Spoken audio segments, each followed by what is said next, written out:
Regional Institute of Medical Sciences RIMS ki Miral Sangi awang thangbada leiba lamfel khunau taba lambi ase tingzindana ba court na khanghan khrabasu RIMS authority na tingzinduna thambadage khoishaunaraba lamfel khunau ge maira paibe singna barricade tuai khrei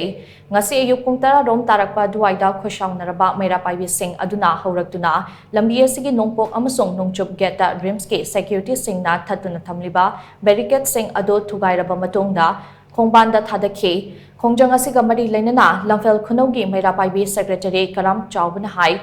lambi ase thingzinba natraga thadokpagi matangda matam sangna cheyet naduna laklaba matung haukiba kumja inglising ani sopna taramari ge September 5 da court na pirakhiba yathang amana lambi asida chathok chasing tawba amade lining laishon ga mari lainaba thabak thoram singda RIMS authority na athingba piba yaroi haina khanghan khrabane COVID lecture lakpana maram oiraga matam aduge RIMS ke director A Santana lambi asigi nongpok thangba get ase launchin khibane matam adudage lampel khunau laikai ge miyamna RIMS ke mork lambi da matam khara chathok chasin tongnaramne RIMS ke anauba director G Sunil Kumar na Charles Heck Purakpadage bypass road oina sizinariba mork lambi asida chathok chasin tawbada RIMS ke security singna maram chadana wahong pahong chathaba amade athingba piba kaya chatharakpadage district judge Imphal West ke court ta miyamna plea amat lan khatke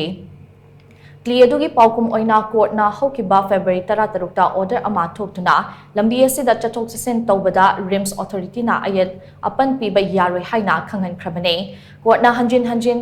Pikraba yathang adugi mayokta RIMS authority na security personnel sing deploy tawshin ba barricade thamjin ba amade achat awok singda maram chadana wahong pahong chathaduna harassment pibage thabak chatharakli ba ase laibak thibane makata na miyam gi oiba achoba irang ama laktringai da mari leinaba singna biting changduna lokat pam thokpa action sing lokat piu haike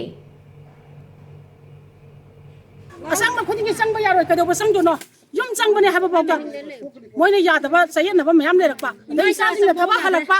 aigi lele tip chingna yum changa somta lakpa aigi inakta ai khoi leiraga di aigi lele tip si aigi inakta lakham thokko jima san tabne da sanghan daba adai khana chaina ga thokana khoi police kayama isa mana ton thudek bidana thugai bidana saru paidana dei makok banna sudana director RIMS ki director ki security na adai ai isa mak security na khongpa na kaugul sida phudana long na ta dana adu kayama Haji phang khong na manari kaw bota tu gi bagi saru ye chandana si mo khang le khang ba ngamak tre ba khoi je kon nei che le re khoi da pai na hango bi yum tara ga din mi gi lambi thokham lai ga da bani khoi ri so manung da sang uranu dai ga hango na aya ba pira ga hang je bane ba si ba ga moi na yot ki doli je sina ngap chala